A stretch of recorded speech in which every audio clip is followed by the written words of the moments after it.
Good evening, everyone. I am Mary Holt, and welcome to the third show on COVID-19 and vaccines. We started the series back in February when Gary Brook, an NHS consultant in infectious diseases, offered to share his knowledge with us. This is the update for April. You can find this and the other two COVID-19 and vaccine shows on our YouTube channel. So let's get started.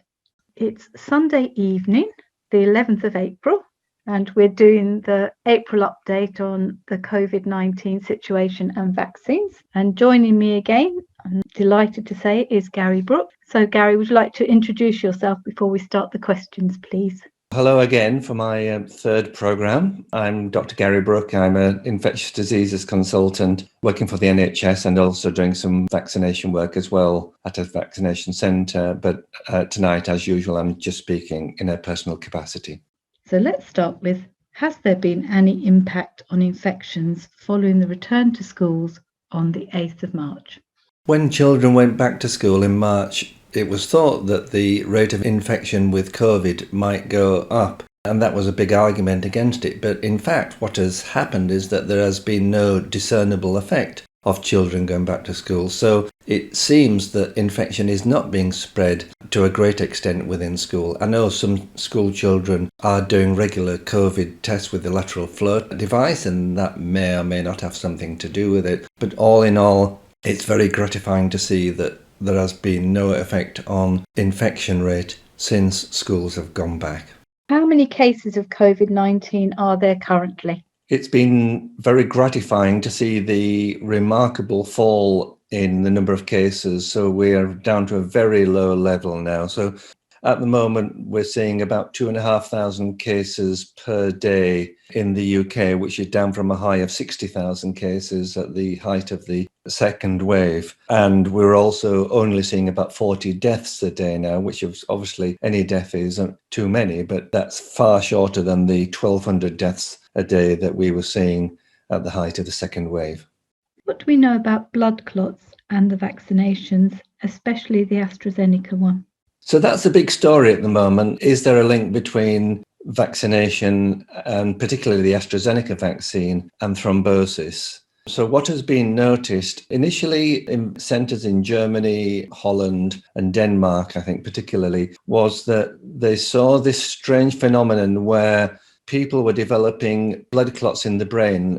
It's called cerebral venous sinus thrombosis, so a large vein in the brain, but additionally thrombosis of veins and occasionally arteries in the abdomen as well. And these were occurring somewhere between 4 and 14 days after vaccination. And as I say, particularly AstraZeneca, although in fact subsequently a few cases have been seen after Pfizer and after the Janssen or Johnson & Johnson vaccine, whatever you like to call it. But the majority of cases have been seen after AstraZeneca. And so far in the UK, there have been 79 cases, I think it is, with 17 deaths, but obviously quite a few more seen in Europe. So whilst it's not proven that this thrombosis is due to the AstraZeneca, it's suspicious because it's such an unusual form of illness. And what's unusual about it is not only the places where you're getting the thrombosis in the brain and the abdomen, but also that at the same time as you see the thrombosis, you get a low platelet count. Platelets are the blood cells that are associated with clotting, and the levels are falling. And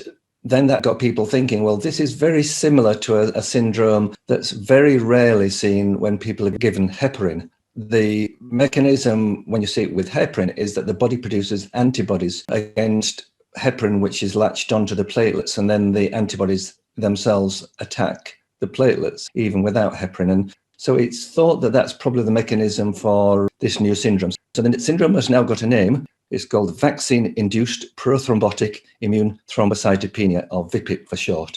So VIPIT has many of the characteristics that you see in heparin-induced thrombosis, or HIT, and VIPIT, so like HIT, leads to low platelet counts, unusual thrombosis, and an antibody which you can detect, which is against platelets, specifically platelet factor 4A. So all in all, it's heading towards a recognition that vaccination, particularly AstraZeneca, may be Johnson & Janssen, which is also an adenovirus vaccine, and possibly Pfizer and other vaccines may be causing this. But you've got to remember, though, that this is an incredibly rare occurrence. So they've only seen 79 cases out of 20 million AstraZeneca doses. So that gives a rate of, if it is found to be caused by AstraZeneca, of 1 in 250,000 doses, or a death rate of 1 in a million doses. And you've got to set that against what I've already said, that we're seeing 2,500 people dying a day in the UK from COVID. And also got to remember that COVID itself causes severe thrombosis. So as someone said, if you're worried about thrombosis, you shouldn't be worried about vaccination, because what you should be really worried about is getting COVID, because COVID is far, far more likely to give you severe thrombosis and kill you from thrombosis.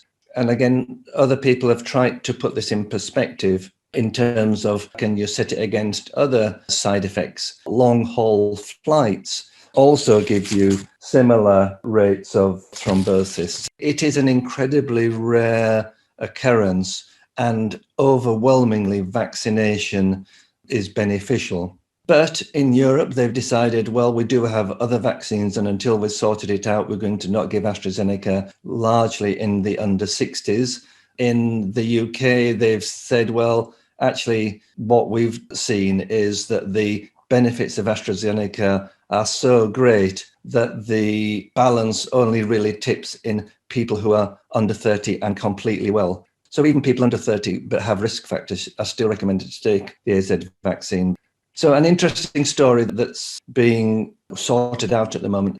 The other thing I just forgot to mention was that this syndrome of thrombosis and low platelets is seen spontaneously in the general population anyway, about 4 per million per year. So again, what we're seeing is slightly higher than that, but not hugely greater. So I think the bottom line is that people should go out and still take vaccination, and particularly still take AstraZeneca, because overwhelmingly the benefits far outweigh any theoretical risk, and the risk remains theoretical at the moment. Is there any new information on vaccine effectiveness? A lot of scientific studies have continued to show that the vaccines do what we thought they were going to do, which was protect against hospitalization, protect against death, protect against severe illness, and also reduce infection and therefore reduce transmission. But I think the big headline has come out from a study from Public Health England, which has shown that since vaccination started in the UK, nearly 10,500 lives have been saved by the vaccine. Specifically, they say 10,400 people would have died had they not been vaccinated. So it shows a tremendous effect of the vaccination already, and that's only going to get better. What is the vaccine coverage so far? In the UK, there have been 32 million doses, first doses that is, which is 45% of the population. And there have been 7 million second doses as well. So it's going full steam ahead at a rapid rate of knots. And so only Israel is ahead of us in terms of vaccination rate, and we're on a par with the United States and Chile. So the vaccination program is working really well.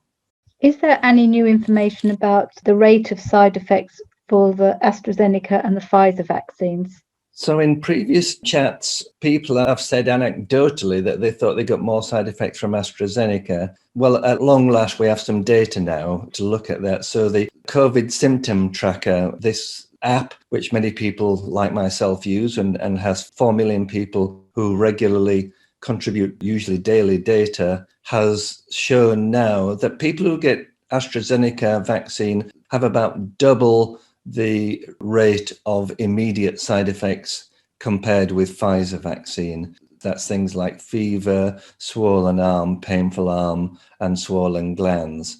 So people's anecdotes were correct. People were getting more side effects from AstraZeneca. However, what is also becoming clear is that people who get the second dose of AstraZeneca have far fewer side effects, and putting it the other way around, people who have the second dose of Pfizer have more side effects than they had with the first dose. In saying that, when I had my second dose of Pfizer, I didn't feel a thing. I didn't get a pain or discomfort or anything.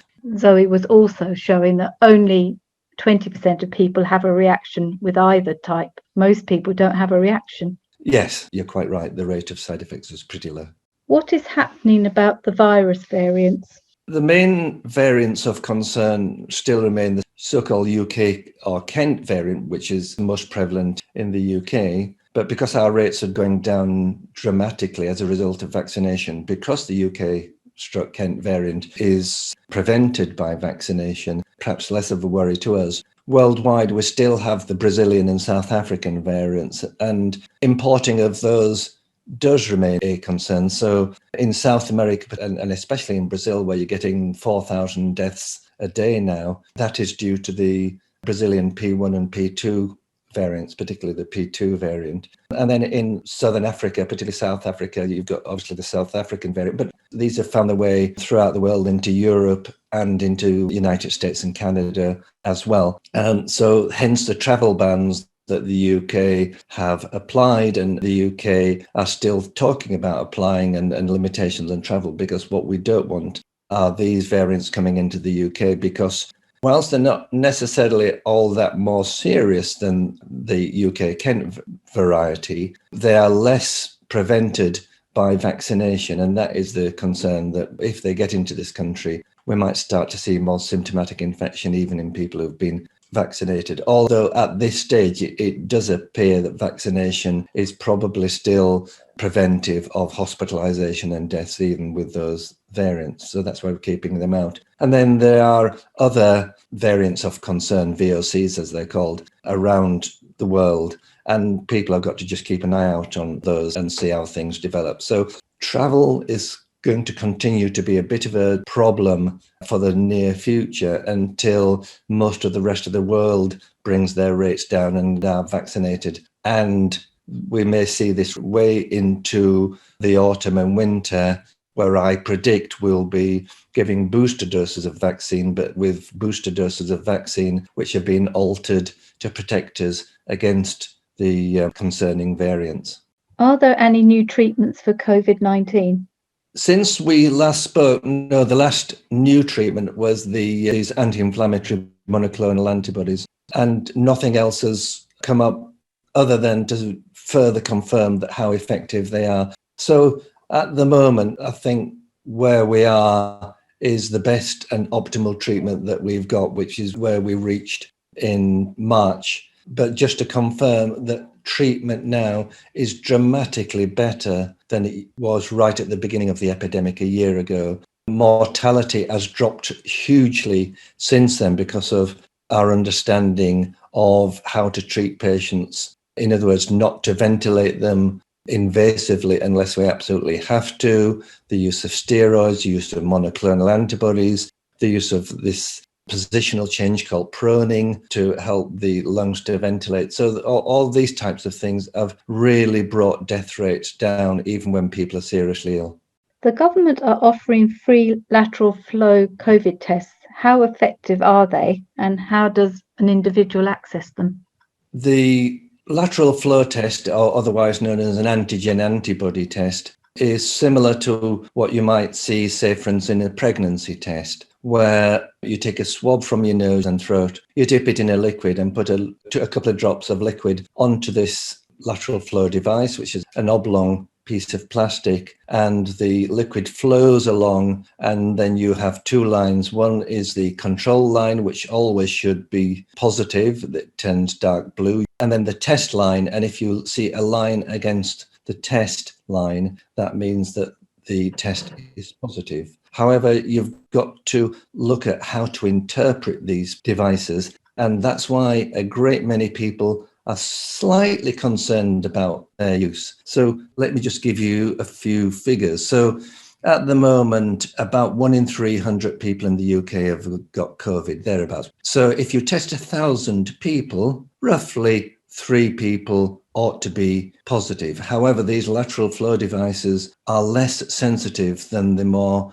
sensitive polymerase chain reaction PCR tests. So you'll miss at least one infection, possibly 1.5 infections on average. So out of 3 people who have the infection, you'll only get 2 positives, and one person will falsely think that they're not infected when they are. But perhaps more concerning is the false positive rates. So again, the COVID symptom tracker app, in other words, looking at the real life use of this test, has shown that the false positive rate is about 4 per 1,000. There are other studies that have shown that. The manufacturers will claim and the government will claim that it's a lot lower than that, 1 in 1,000, but there are a great many other studies showing a false positive rate of 4 in 1,000. So if you test 1,000 people at the moment, you're going to get 6 positive results, 4 of which will be falsely positive. So two-thirds of the results will be falsely positive, and only 1/3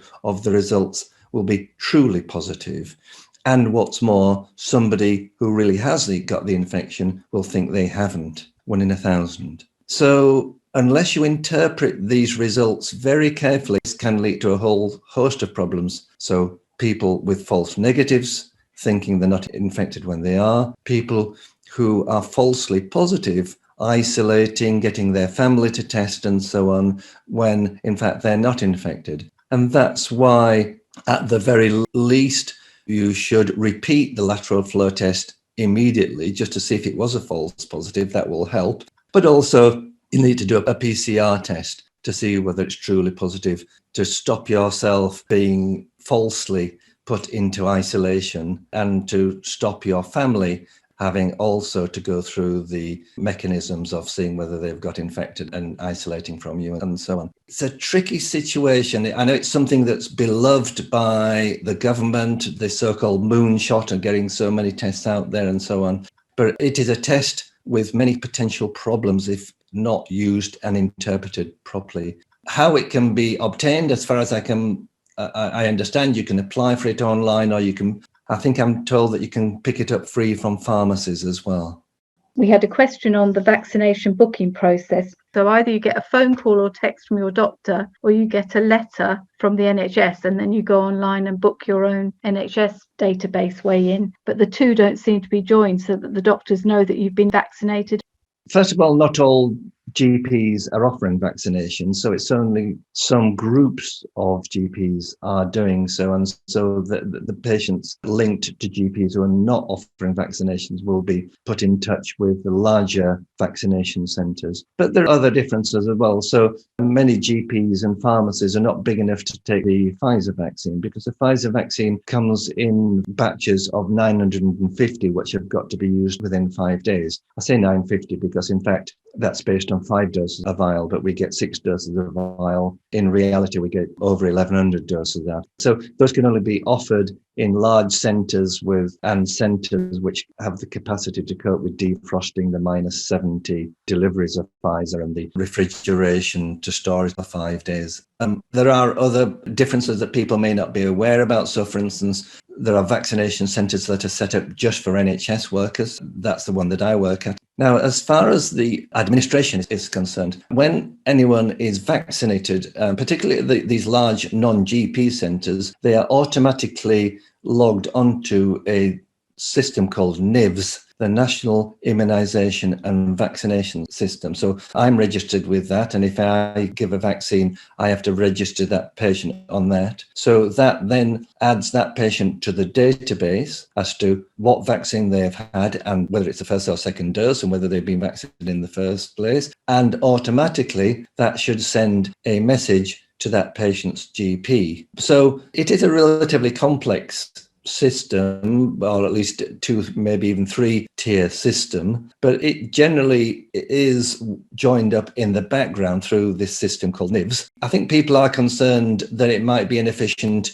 at the front end, in other words, in the vaccination centre. But at the vaccination centres themselves, largely, as long as they've got enough people booked in to vaccinate, they do, and they fly through the vaccines at a high rate. And it's never been, I must say, a problem. I only vaccinate NHS workers, but but it's never been a problem for us. We always have lots of people booked in to vaccinate. In fact, one of the big problems and one of my biggest bugbears is people who don't turn up for the vaccines. And we see about 10% people not showing up, which I find difficult to understand. And there is also concern about wastage. But again, people shouldn't be concerned about wastage. First of all, with the AstraZeneca vaccine, it has a very long shelf life in the refrigerator. So the most that could ever be wasted is if a vial of vaccine is opened at the end of the day, and you might potentially lose 6 to 10 doses of vaccine. With the Pfizer vaccine, it's even smaller number. You could, in theory, end up with 5 wasted doses of vaccine. But that, again, doesn't happen. And now, this is not a formal system, and I've mentioned this before in the previous 2 discussions. There is an informal system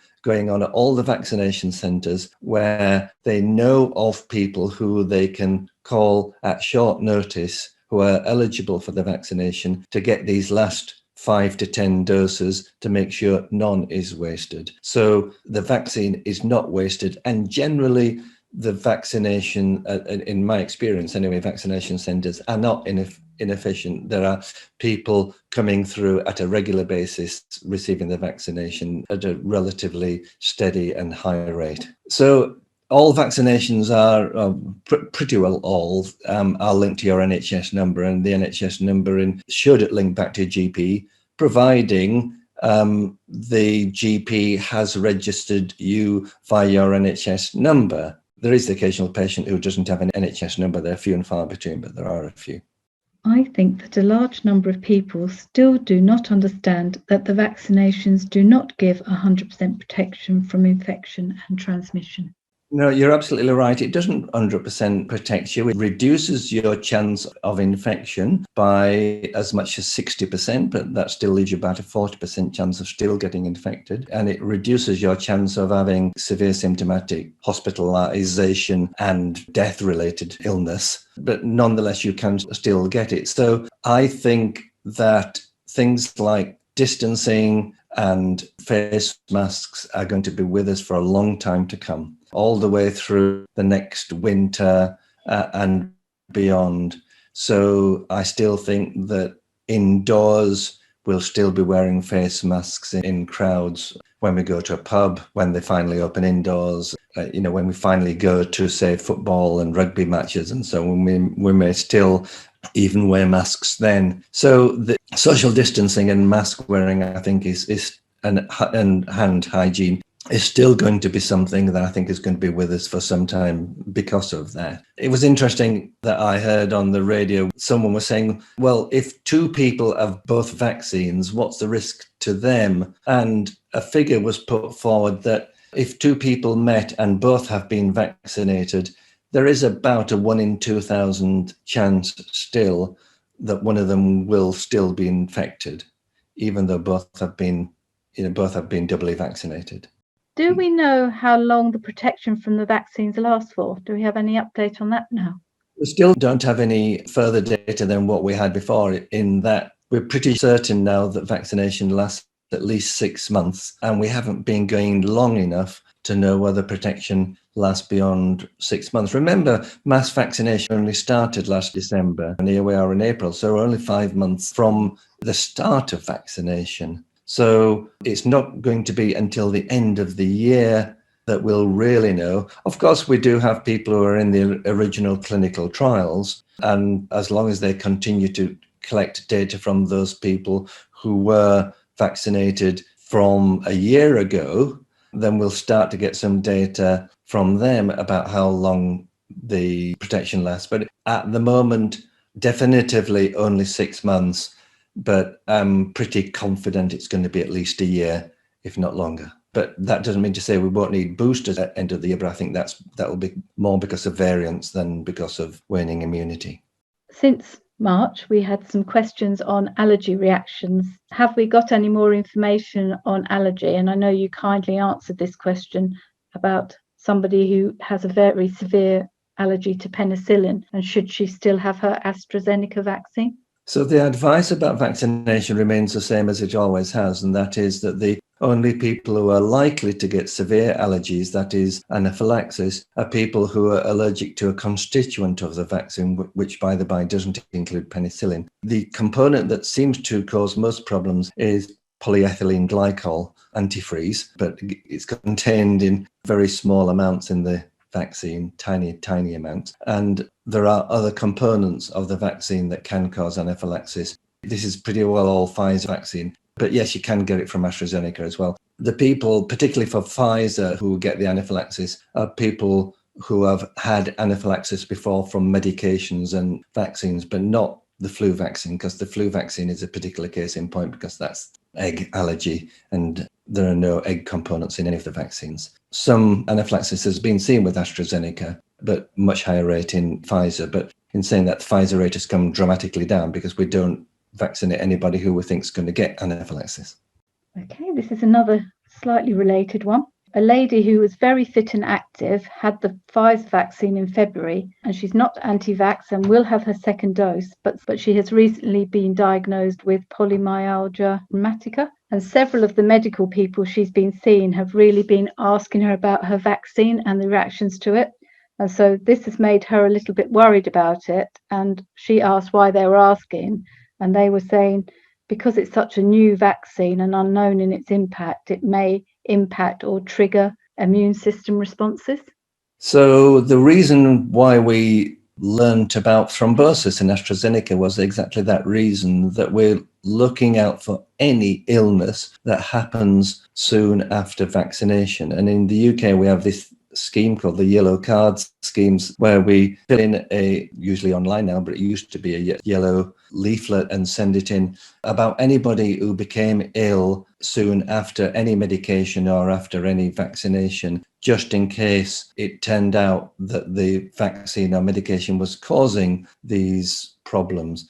In the majority of cases, it wasn't. And as we saw in the clinical trials, people who got various illnesses after vaccination got the same rate of illness after the placebo or saline injection. In other words, they didn't receive the vaccine. So it just showed that what we were seeing from most of these illnesses is by chance. But it's quite right that if somebody develops polymyalgia rheumatica soon after vaccination, then that needs to be reported to the national database, just in case lots of other people develop PMR and then it turns out that there's a link. But as far as I am aware at the moment, there is no link between PMR and vaccination. However, this question is actually even slightly more complicated than the lady actually realizes, because polymyalgia rheumatica is what we call a diagnosis of exclusion. So there isn't a blood test you can do to confirm PMR. It is a constellation of symptoms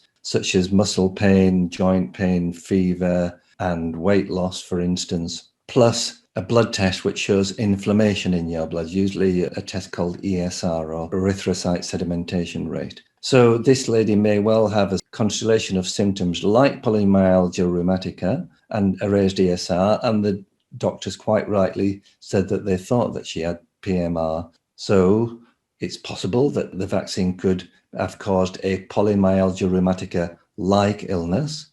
Very unlikely, but that's why it's always right to report it. But more likely she just does have polymyalgia rheumatica because it's actually quite a common disease. About 1 person in 1,000 per year over the age of 40 gets polymyalgia rheumatica. So if you're vaccinating 32 million, then quite a lot of those people within the following year at least are going to get polymyalgia rheumatica, many of which will develop the first symptoms not long after their vaccination. So that is probably the most likely explanation. But I'm glad our doctors have taken it seriously and reported it as a potential link to the vaccination, even though it's probable that it isn't.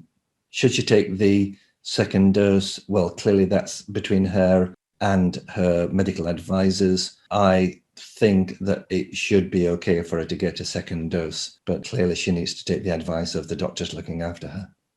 Is there any update on long COVID, why it occurs, the treatment and prognosis? Well, it's no longer called long COVID, although that's got into the common vernacular. So it's called post-COVID-19 syndrome. And this is a definition by NICE, the National Institute of Healthcare and Clinical Excellence, and they define it as an illness that lasts longer than 3 months after acute infection with COVID. There are a whole range of symptoms that you can get pretty well affecting every part of the body, the lungs, the heart, the brain, the intestine, the muscles. So there's a lot going on. A lot of it is due to initial damage from the virus itself, and what you're actually just seeing is the damage that's left over even though the infection has gone. Some of it is due to the abnormal immune response that the vaccine is causing, and some of it is due to the effects of treatment. So, for instance, people on intensive care get a lot of side effects or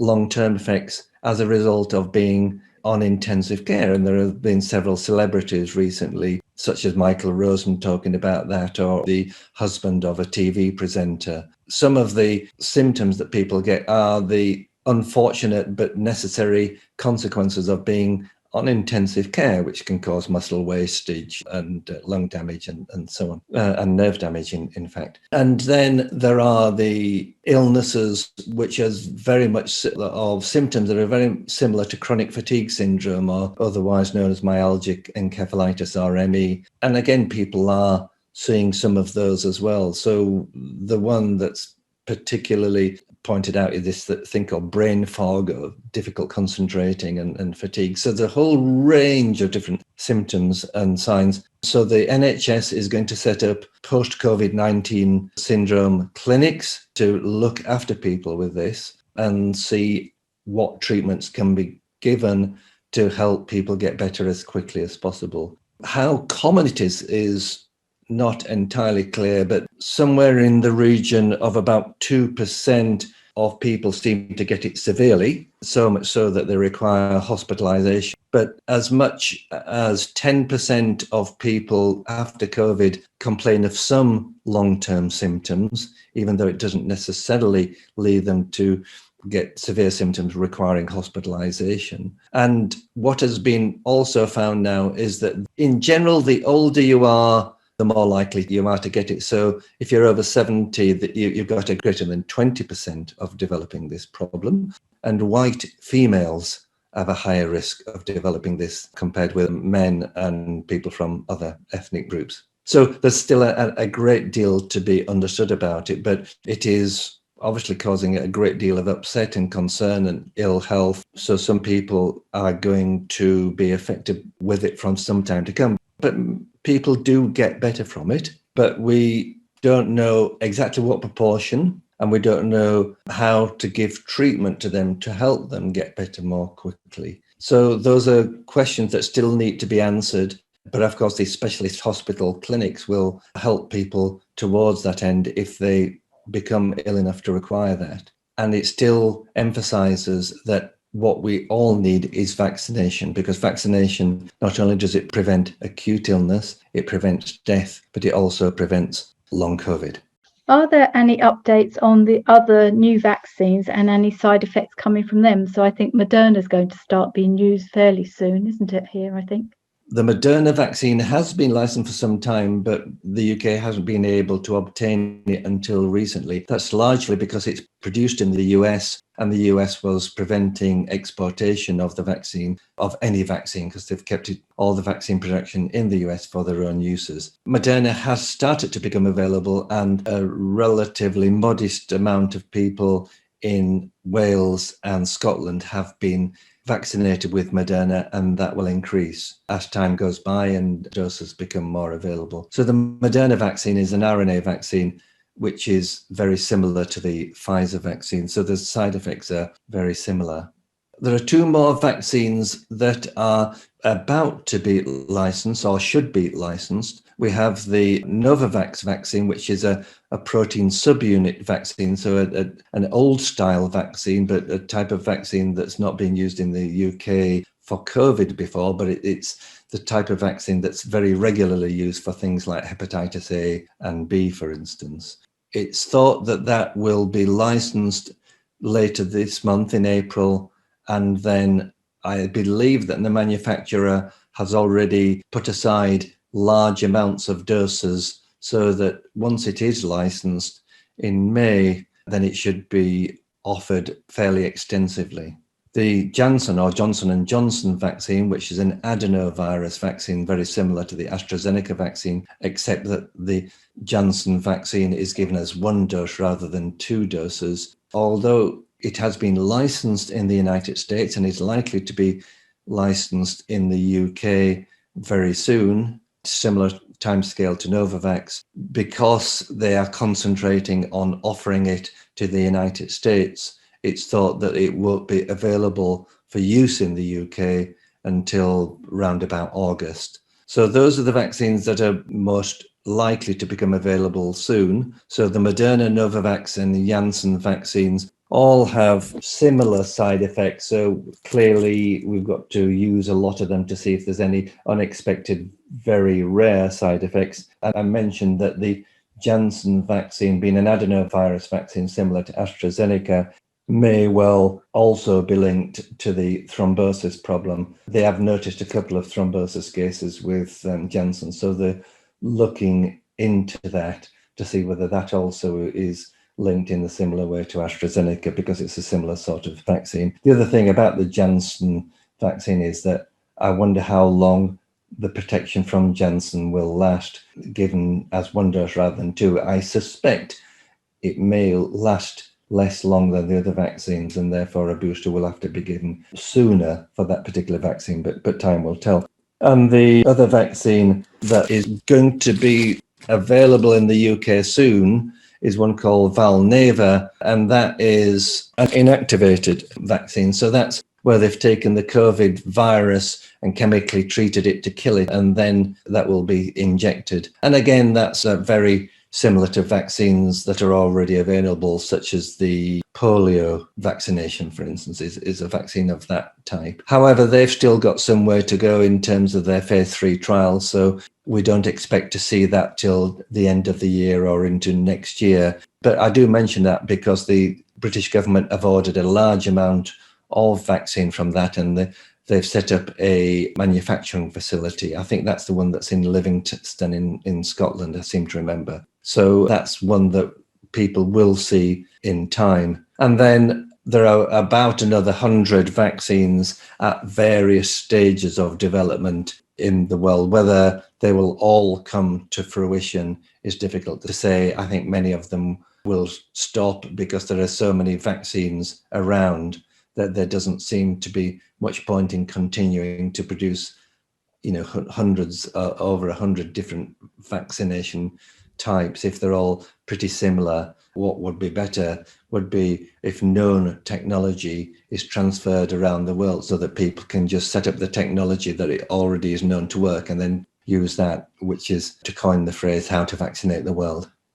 And our last question, is there any update on the coverage by age groups and vaccine hesitancy? So vaccine by age group is going on at a pace, and the UK is still on target to have offered vaccination to all over 50s by the middle of April, i.e. next week. And so already people in the age group 40 to 49, I think in some areas have been offered vaccination. And if not, they will be very soon. And then we will continue to go down. So the target is still to have offered everybody vaccination by August. And we're still well on target for that, despite the hiccups that we've had recently, particularly about manufacturing problems that have led to a recent reduction in available vaccines in the UK, and the threats, and not only threats, but enactment of import bans in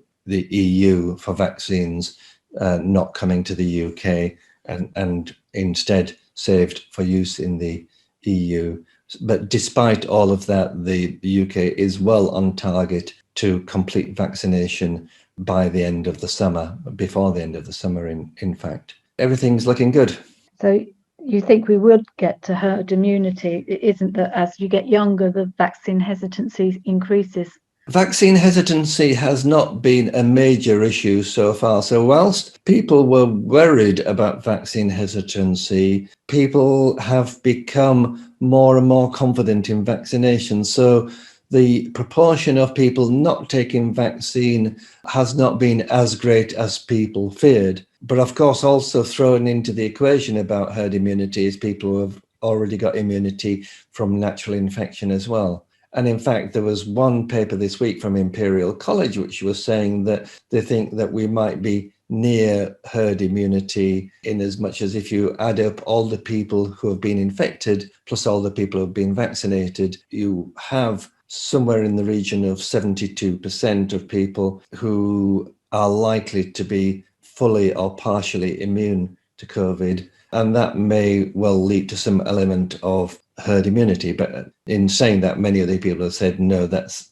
nonsense. You can't just say that we've got herd immunity already just on those data. So we need to vaccinate all the way down to people of 18, which is the government's plan. And hopefully vaccine hesitancy is not going to be an issue.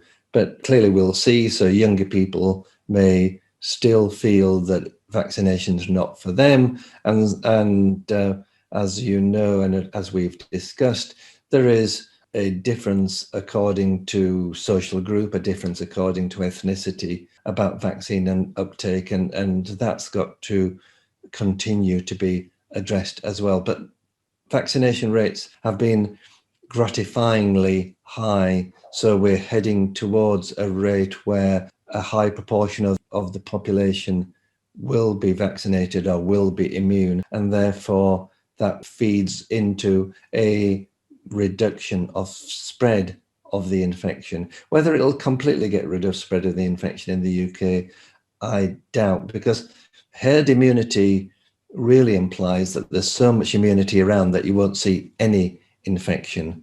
But I don't think that's going to happen, because the immunity that we're seeing is very good, but it's not complete. And we have the issue of variants of concern coming into the UK, which are less susceptible to the immunity of the vaccine. Fabulous, as always, Gary. Really thorough and comprehensive. Thank you ever so much. So it was a pleasure speaking to you as always, Mary. This seems to be happening every month now, and who knows, we might have something else to talk about at the beginning of May, when various stages of the lockdown have been reduced, and we'll have perhaps further information about the new vaccines, maybe more information about the variants of concern. But as always, I've really enjoyed it, because I'm really, to coin a phrase, passionate about spreading information about the vaccination and about the disease, and making sure that people have access to good quality information and the truth, rather than what they may read on the internet, which is not necessarily the truth.